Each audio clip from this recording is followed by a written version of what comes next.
Supposed to be, ito ay araw para sa mga pasyente.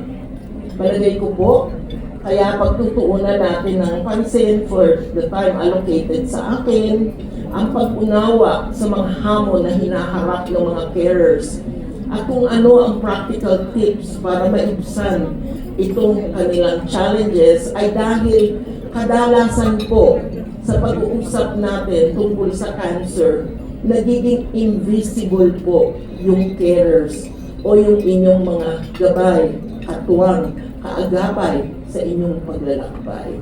Maitanong ko po muna, ilan po dito ang cancer patients? Pakitaas nga po ng kamay. Pakiwagayway.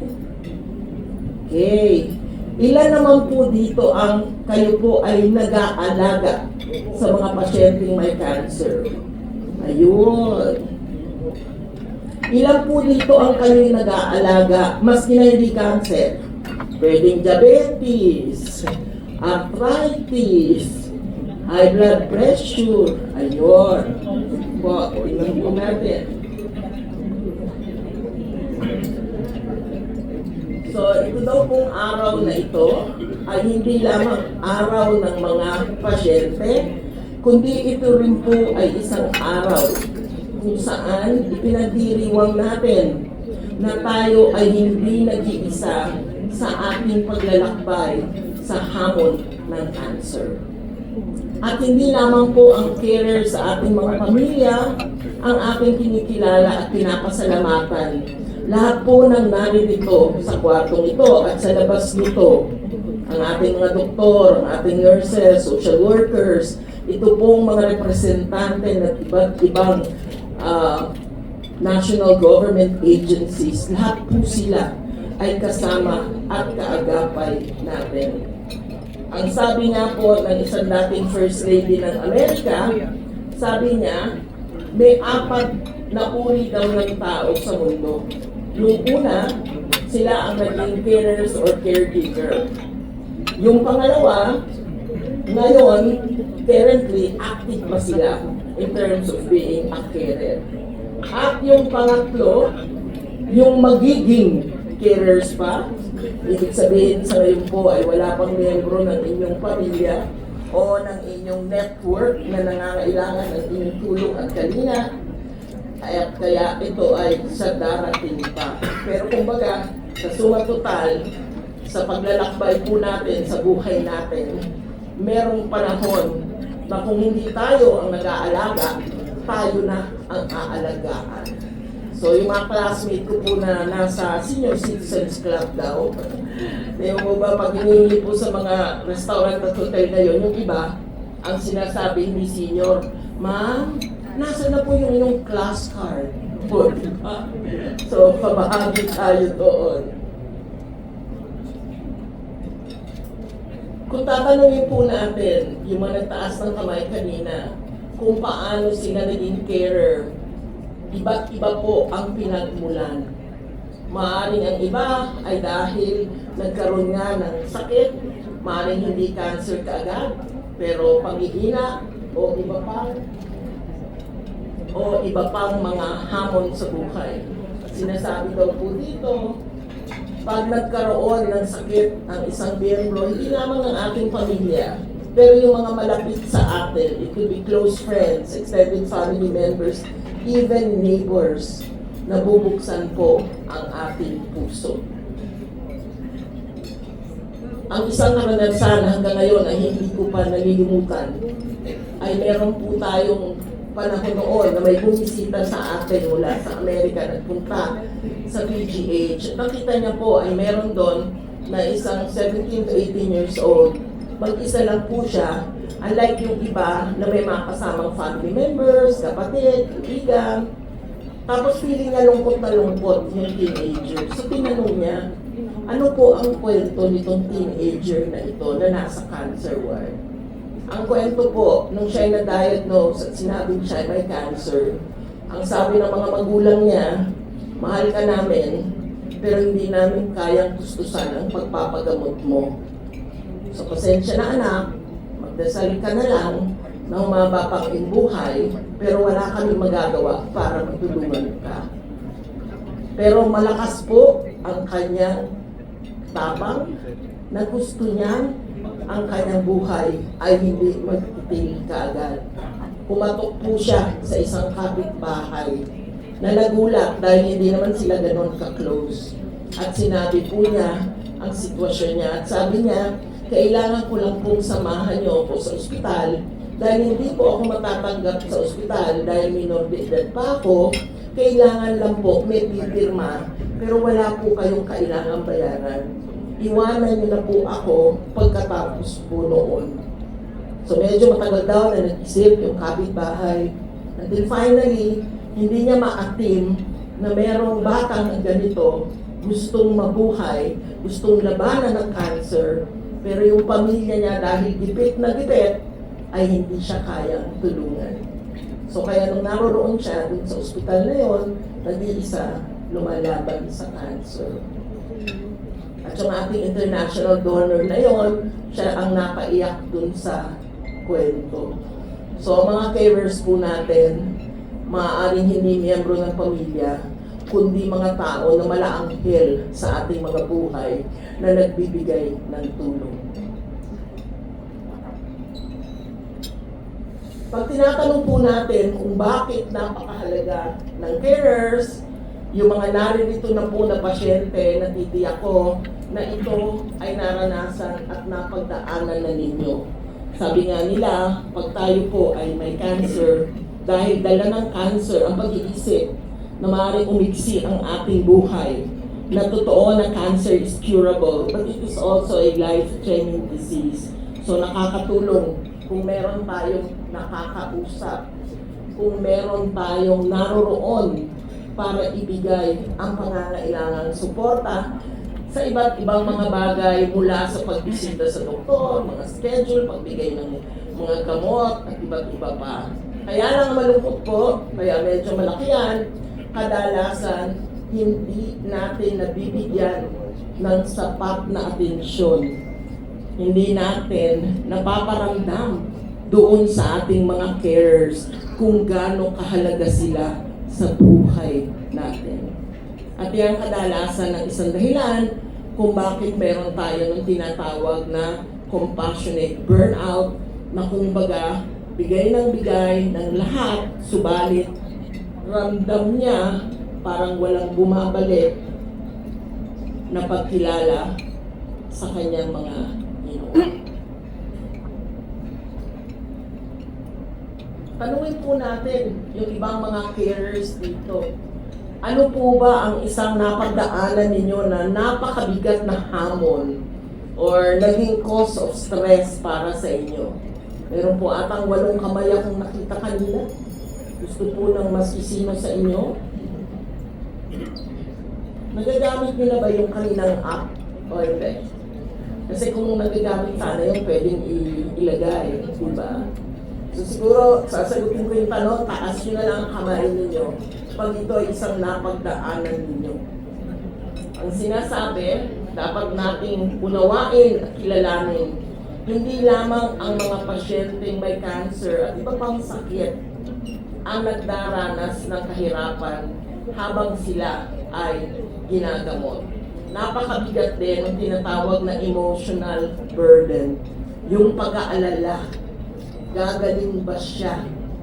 Mabubuhay ba siya? Gaano katagal?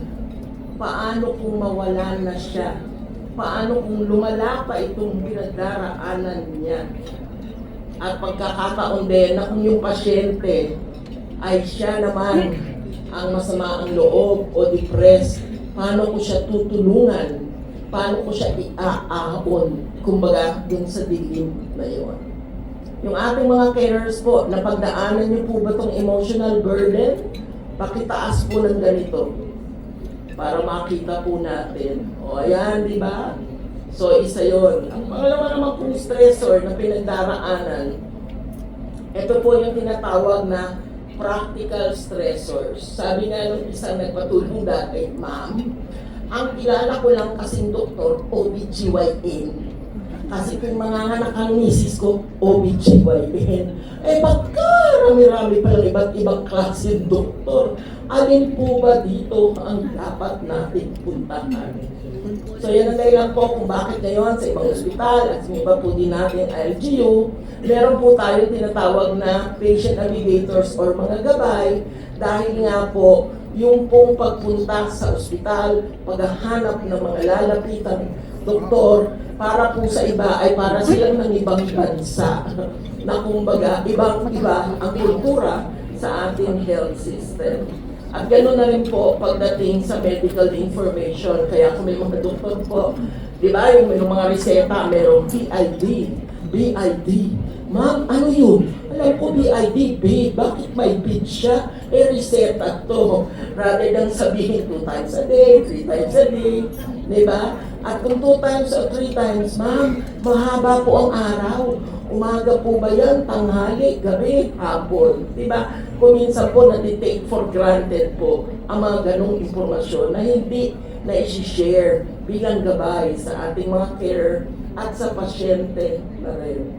Alam po natin, may mga panahon, pag-advance na ang cancer, ay naroon din po in pain. In fact, sa ating pong mga batang may cancer, kadalasan, pag yung mga magulang ay humirit na ayaw ko nang ipagamot ang anak ko, ang pinagmumulan ay puro sakit lang naman ang dinaranas niya, hindi bali na lang.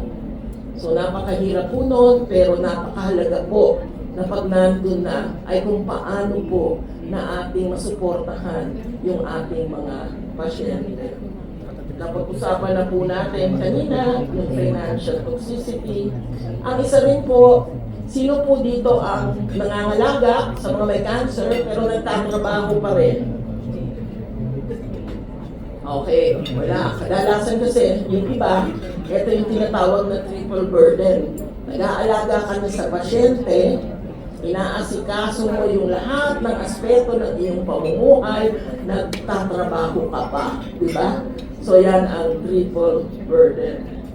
At ito pong napagdadaanan na emotional and practical, may bahagi din po na naaapektuhan, di ka makatulog, di ba? Kasi iisipin mo, naku, 21 days, magkikimo na naman kami, kanino na naman ako mangungutang, or kakayanin pa ba namin yan, or paano kung magkasakit siya, ano na naman. Kaya kanina nung sinabi ni SVP Waway na wala rin 45 days, Sir Waway ha, sulat mo yan somewhere ha, na wala rin 45 days. Kasi yan ang highlight ng araw ko. Ano po yung 45 days? Sa batas po kasi, ang isang pamilya ay may 45 days para sa PhilHealth in terms of number of days of confinement. Pag may nagkasakit po, sabay-sabay, meron ang nanay may sakit, ang tatay may sakit, ang anak may childhood cancer. Kadalasan po, ang napakahirap na desisyon, sino ang gagamit ng PhilHealth? At marami na po kami naging karanasan na kumbaga may namamatay na isa sa miyembro ng pamilya dahil lamang sa kakulangan ng allocated na days for PhilHealth coverage. And kadalasan, napag-alaman din po namin, may mga pag-aaral tayong isinagawa. Ito po ay sa mga nag-aalaga sa mga batang may cancer. Kung nung yung anak nila ay na-diagnose, wala pa sila masyadong sakit. By the time na natapos ang gamutan, which for leukemia is mga 3 taon, meron na yung diabetes, high blood pressure, asthma, lahat po ng NCDs na tinatawag, non-communicable disease, ay nagkaroon na yung primerong nag-aalaga doon sa pasyente.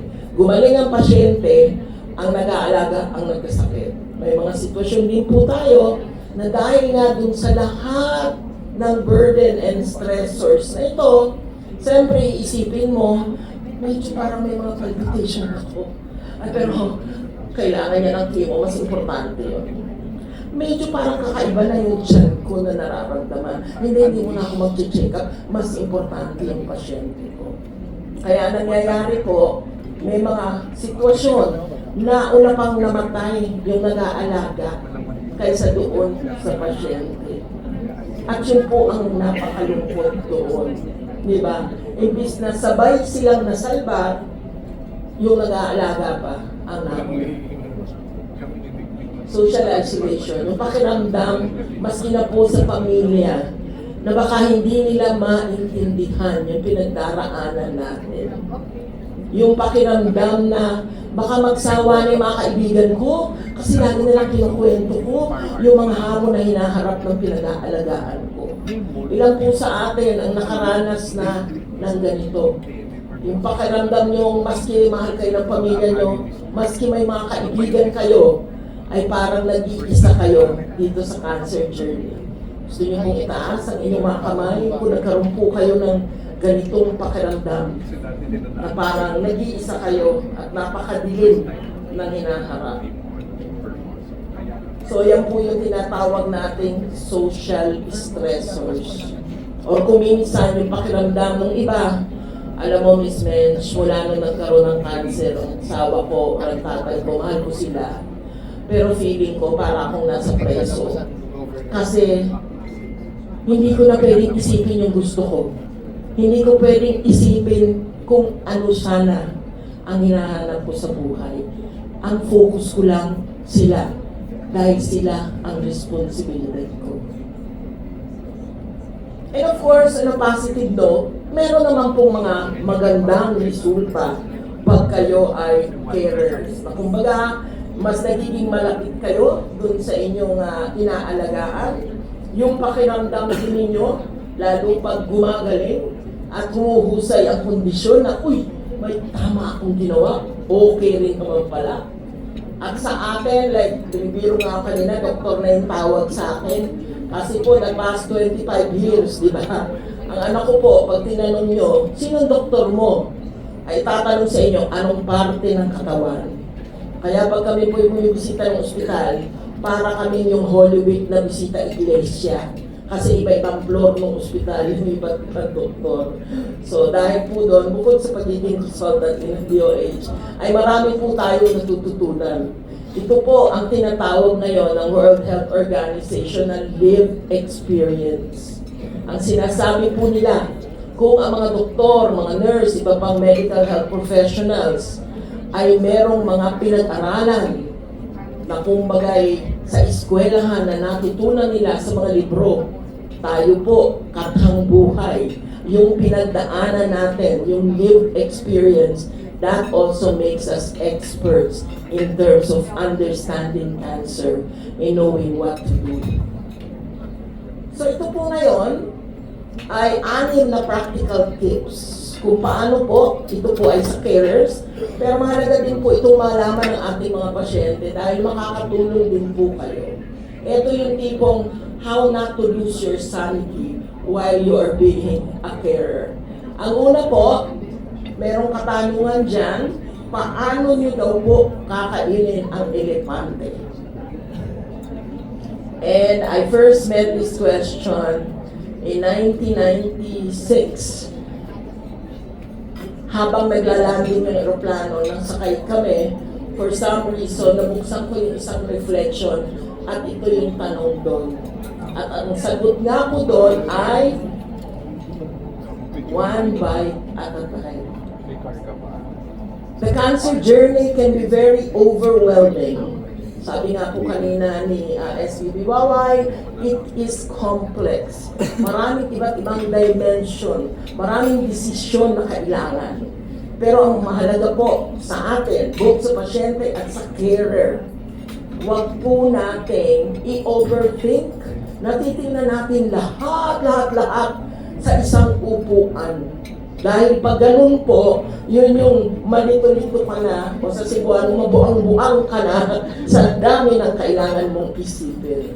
So let's not overthink. Kasama po dito yung learn to live one day at a time. Be grateful for the moments that you share one day at a time. Pag may good news, magsaya. Pag may not so good news, try to find a silver lining. Last year, in the middle of the year, my son, who as you know, has survived cancer, had to see his doctor, his neuro, who was giving him the bad news na he was most likely going through early Alzheimer's at the age of 45. dahil po doon sa gamutan na isinagawa sa kanyang utak. So unlike nung siya po ay 18 years old sa Amerika, anong pagdating namin, sinabi ng doktor, nasa Amerika po kayo, dito po 18 years old siya mag-decide, hindi magulang. Ito naman, 45 siya.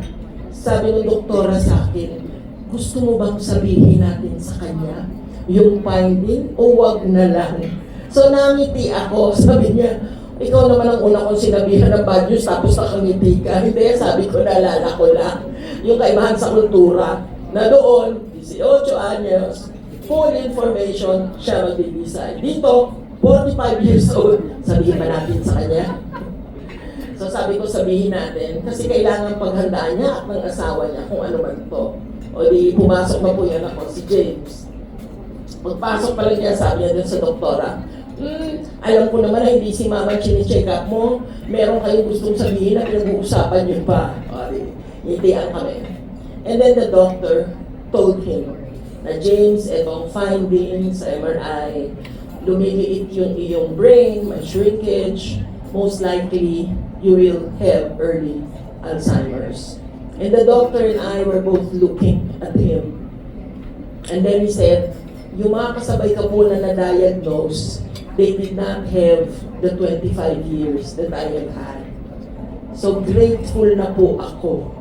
Even if ngayon you're saying, magbabago na naman ang buhay ko dahil sa early Alzheimer's. And then at a certain point, sabi niya, alam mo kung may diferensya, may tama, kasi hindi ko magawa ito. And bigla kami, we just burst into laughter kasi hindi ko maintindihan kung ano yun. Sabi ng doktora, ngayon pa lang ako nagbigay ng bad news pero nakatawa pa kayo. So always find meaningful things. Okay? The health and well-being of carers are often compromised. Dahil yung sinabi natin emotionally taxing, physically draining. So ang second nugget of wisdom po natin ay kailangan po may point in time magpahinga po kayo. Fatigue is the common enemy of us all. We need to slow down, rest, replenish, and refill. So hindi po ibig sabihin na makakalimutan natin ang ating responsibilidad kung at certain points in time magparelyebo po tayo sa iba. At certain points in time, kalimutan natin na may cancer tayong hinaharap. At kabahagi po nitong tip na to ay yung tinatawag po nating self-care. Habang inaalagaan